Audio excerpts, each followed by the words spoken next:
Apreciable pueblo de Aruba, mientras que haya aquí llegando a su fin, me quiero comenzar con palabra por de mi corazón. Danke. Danke pela confiança que você ha depositado em mim, pela oportunidade para servir você e para permitir-me assumir a responsabilidade grande aqui como você ministro.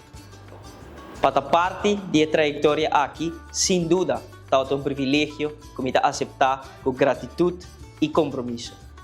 E aqui, nossa presença com turismo a florescer, fortificando nossa economia e reafirmando Aruba como uma destinação sólido, resiliente, llena de oportunidade.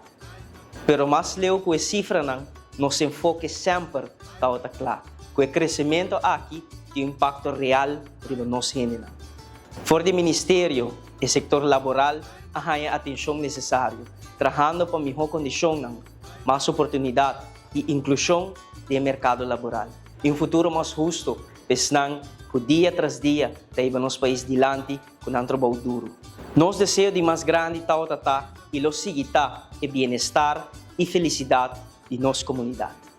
Mas sobre nós permitir o verdadeiro progresso, no momento que a família não sente estabilidade, esperança e confiança de amanhã. Pensei nós queda comprometido para percorrer para a prosperidade e turismo chegar a cada hogar, traduzindo em emprego, desenvolvimento e uma melhor qualidade de vida para e tour. Nós seremos aqui com gratidão e também novo com determinação, fé e trabalho constante. Nós seguimos o máximo para sobre Aruba merecer futuro lleno de oportunidade de compartilhar. Aruba, feliz ano novo. Que ano ta uno llena com saúde, união e prosperidade para e tour. Também desejo para cada de vocês.